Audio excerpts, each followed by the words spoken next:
Welcome to Faith and Freedom. For the next few minutes, we hope to inform, inspire, and encourage you as we discuss legal victories and challenges to your fundamental freedom and religious liberties. Faith and Freedom comes to you from Liberty Counsel, a civil liberties education and legal defense organization. Join us now as Matt Staver, founder and chairman of Liberty Counsel, explains the latest legal issues all across this country.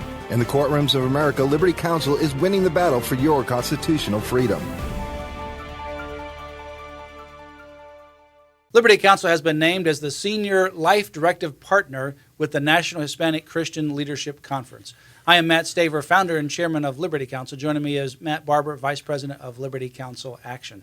Matt, this is a great partnership between Liberty Counsel and the National Hispanic Christian Leadership Conference. They have 40,118 evangelical Hispanic churches as part of the association. It is now the largest Hispanic association in the country, and it is a conservative, Hispanic, Bible-believing organization.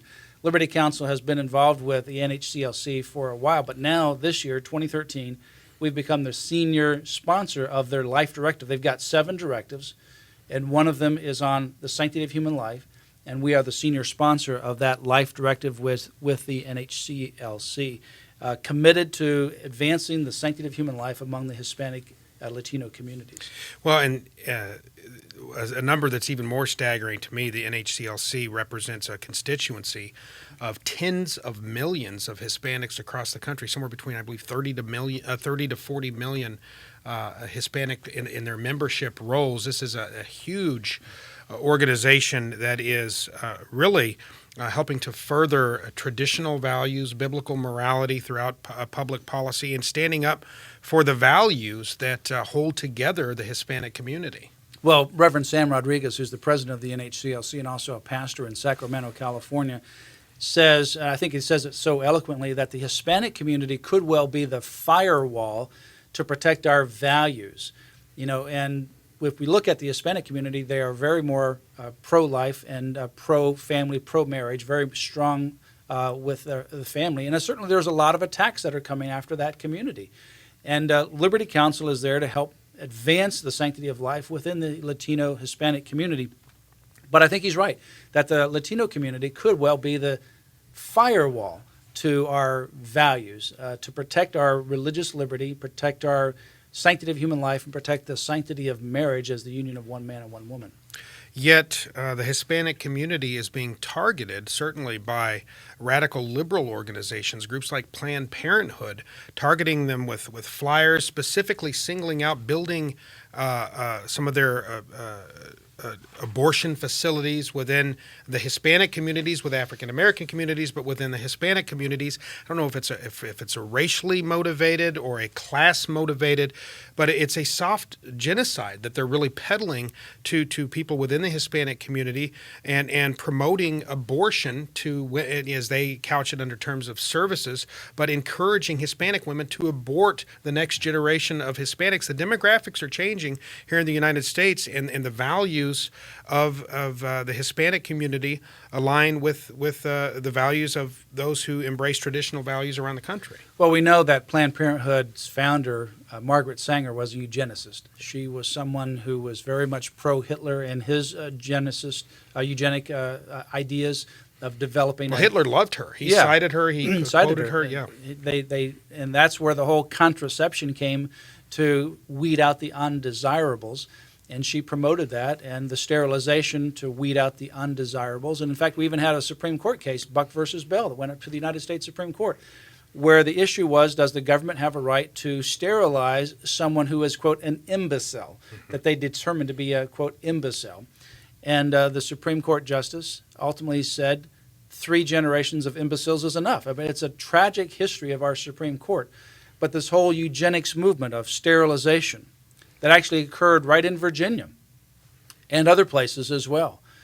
The contraception, where they were targeting the minority communities and the Roman Catholics and the Gypsies and the Jews and the black communities.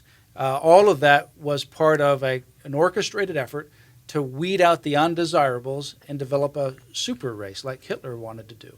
Well, and it's not like that. That's a thing of the past. You may recall within the last couple of years, Justice Ruth Bader Ginsburg, in an interview, had a moment of candor where she acknowledged that the abortion, that the Roe v. Wade decision, she said, well, I thought basically, and I'm paraphrasing, that Roe was intended to help weed out the riffraff, the undesirables. The undesirables. Yeah, she used the word undesirables. Undesirables in our culture. So that is the foundation and the history of Planned Parenthood, is to weed out the undesirables, and a freedom of choice is the Trojan horse that they use in order to do that. And the Black Panthers, originally, they started to oppose Planned Parenthood abortion clinics where they were putting them into these black communities as a form of genocide. Now, of course, what we have, I was recently at an event in Houston, Texas, where Planned Parenthood opened up the nation's largest abortion clinic in a minority community, primarily Hispanic, but also African-American community in Houston, Texas. It's the nation's largest abortion clinic, and they put it right in the center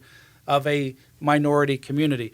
They are targeting Hispanics. In fact, there's an article from the Hispano-Americanos Pro Vida, Hispanic Americans for Life, and it is an article that says Planned Parenthood increasingly targets Hispanic women, by Ray Rojas. Ray is a friend of mine that's now working with the National Right to Life organization, but he's talking about how they are targeting the Hispanic community for abortions. They're looking at the burgeoning growth of the Hispanic community. For them, it's a money market. It's more money to create more abortions so they can continue to fund their abortion-hungry industry. Well, and it's also rooted in, I don't even know if they realize it's an overt racism, but you recall our friend Lila Rose with Live Action had dozens of hot mic interviews where they called or met with people at Planned Parenthood and asked if they could specifically earmark money to abort a black baby or a Hispanic child. And they said, oh, yeah, no problem. We'll earmark that money and target it to a Hispanic to kill a Hispanic preborn child if that's what you want to do. So you have to wonder, is it racism? Are they afraid of the shifting demographics or, Well, and by the way, Lila Rose is going to be speaking at the Awakening 2013 down in Orlando, Florida at First Baptist Oviedo.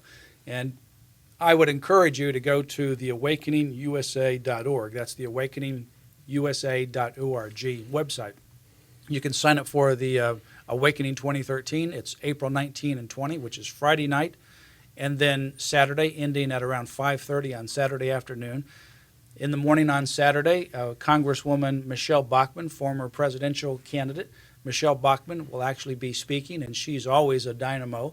And Lila Rose is going to be giving a plenary message as well with Live Action, and she's always a great speaker, and she's also leading as a moderator on a pro-life panel. Jim Bob Duggar is going to be there with his wife Michelle. They're with the 19 Children and Counting.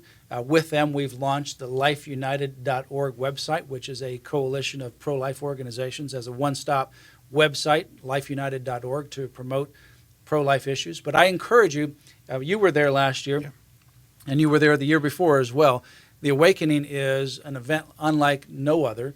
It is literally life-changing. It is the best conference you'll probably go to. In fact, John Stemberger with Florida Family Policy Council says he's been to hundreds of conferences, but in commenting about the Awakening 2012 in Orlando last year, he says it's the best conference he'd ever been to. Well, it is the crossroads of the spiritual and the political, if you will. And our culture war that we are engaged in, President Obama famously said that the culture war is so 90s. No, he's fanned the flames of the culture war, but it is both political and spiritual. We're talking about a definite spiritual element here.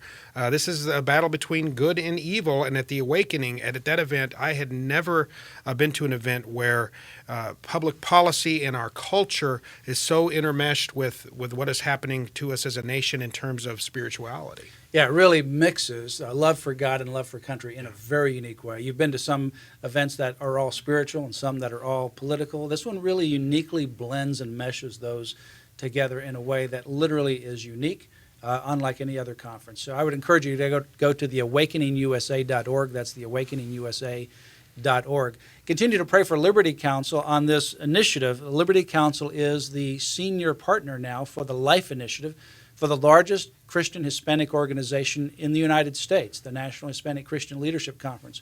We'll talk a little bit later in our programs later this year regarding a conference that we're having up in Washington, D.C. for pastors, for Latino pastors, and other pro-life initiatives that we'll be doing not only with the Latino community but with others around the country. I encourage you to pray for Liberty Counsel as we continue to advance the sanctity of human life and restore a culture of life in this country. I believe, and I want you to believe with me as well, and not only just believe and pray, but also work with everything that you can possibly work, that we return a culture of life in America in our lifetime. Not some future generation, but in our lifetime, restore the culture of life here in America. For more information, go to Liberty Counsel's website, lc.org. That's lc.org. You have been listening to Faith and Freedom with Liberty Counsel. We hope that we have motivated you to stand up for your faith, family, and freedom. We can accomplish a lot when we work together. Get informed and get involved today. Sign up for our free monthly newsletter, The Liberator. We will send it out to you free of charge. Stay informed with our Liberty Alert email updates. Just click on the website at www.lc.org or call us at 1-800-671-1776. Tune in next time to learn more about your rights right here on Faith and Freedom.